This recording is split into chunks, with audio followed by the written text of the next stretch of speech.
I've got two more examples to do from 5.6, page 605. The first one is number 335. It's a bit of a different sort of substitution than we're going to be used to. So hopefully I'll be able to explain it well enough. All right, so we have the function ln of cosine of x, and then we have tangent of x. So our typical strategy is, well, we have the function ln of cosine x, so we would choose cosine as our u. The problem here is that if I go that route, the derivative of cosine is negative sine. I don't have a negative sign, and I'm left with something. I'm left with something with reference to u as well as x, and I can't have that. So if I take the entire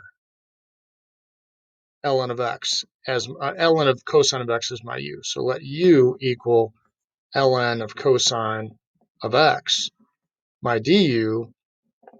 Derivative of the natural log is 1 over that value times the derivative of it using the chain rule. So it's going to be 1 over cosine x times negative sine x, and then all dx. Well, what is sine over cosine? Sine over cosine is tangent. So really our du is equal to negative tangent of x dx. Well, we have a tangent and we have a dx, so we're solid. So I'm going to change colors here.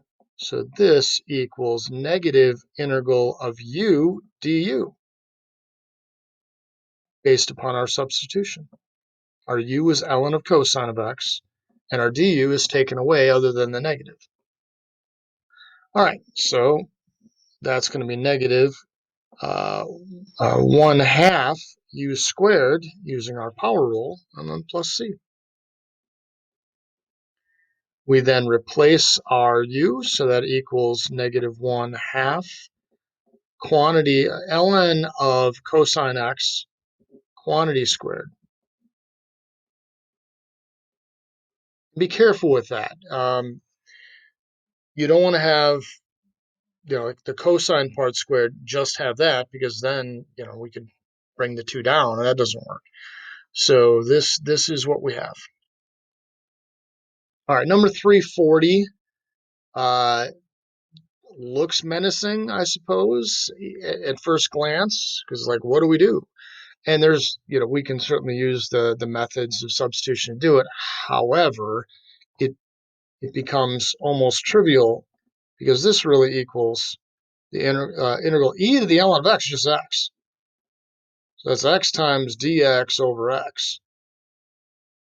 Well, that's just equal to the integral of dx, which is 1 times dx. And so that just gives us x plus c. Because the derivative of x is just 1, derivative of c is 0.